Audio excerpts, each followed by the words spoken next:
You want to know what the worst thing about this election cycle for president that is?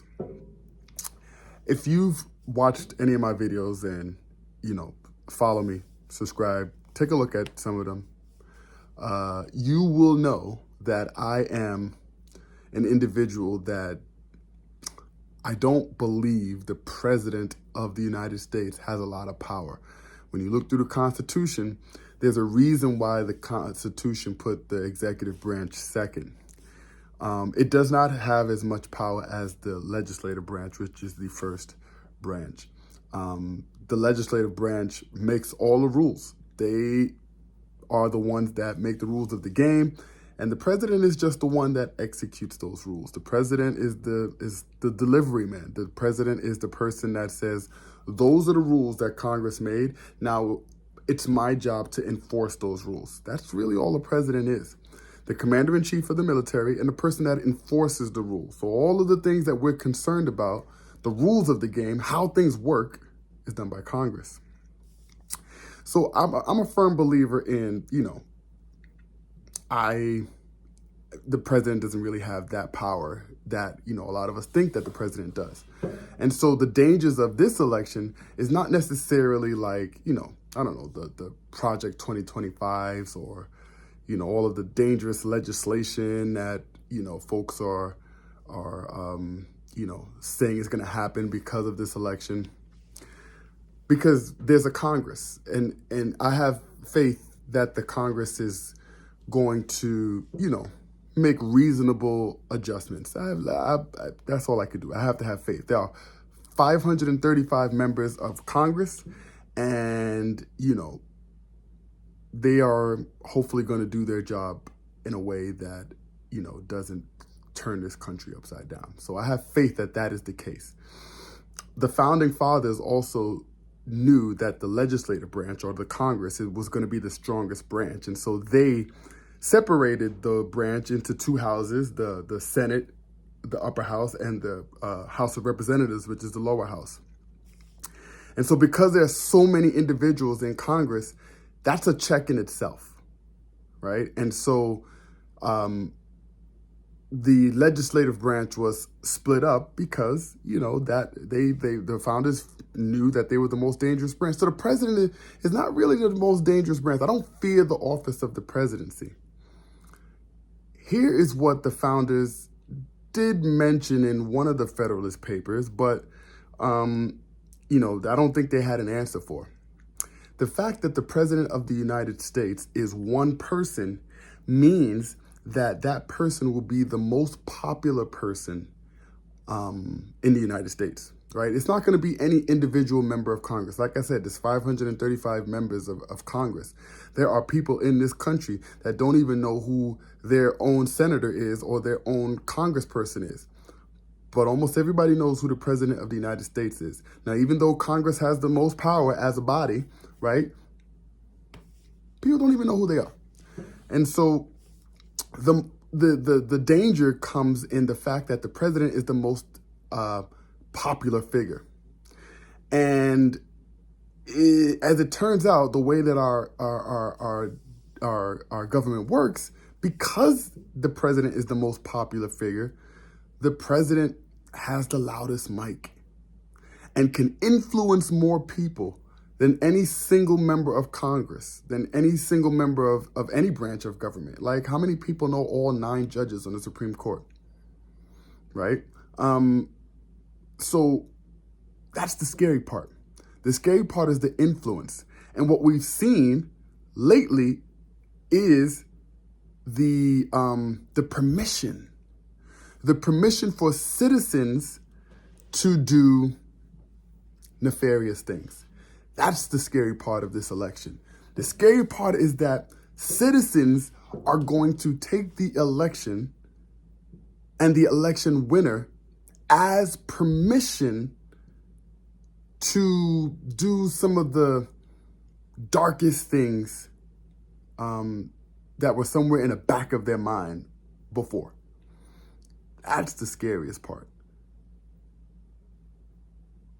What did we give the green light for normal citizens to do and to act out?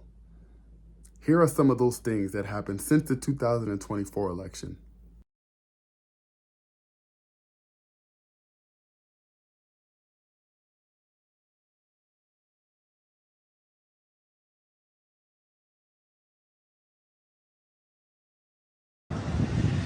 Y'all ain't done, are you? White pants bigger!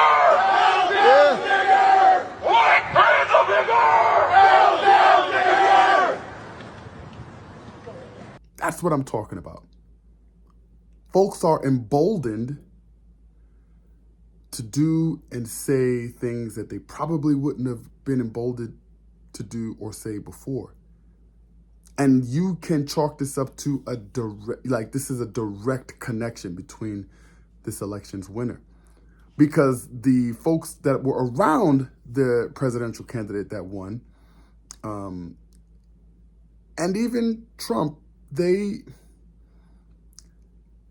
weren't careful with their words. And so they said things that like were borderline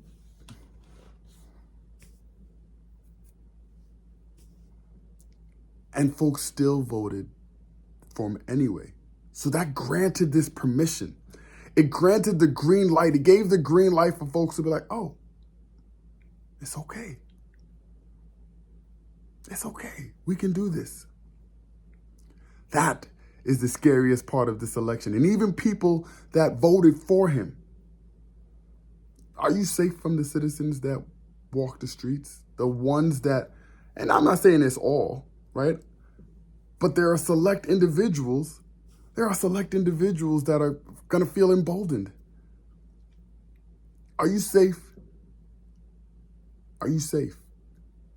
Even if you voted for Trump, you have the MAGA hat, and you're ready to rock and roll, are you safe? I am concerned about the students that I teach. Concerned about a lot of children.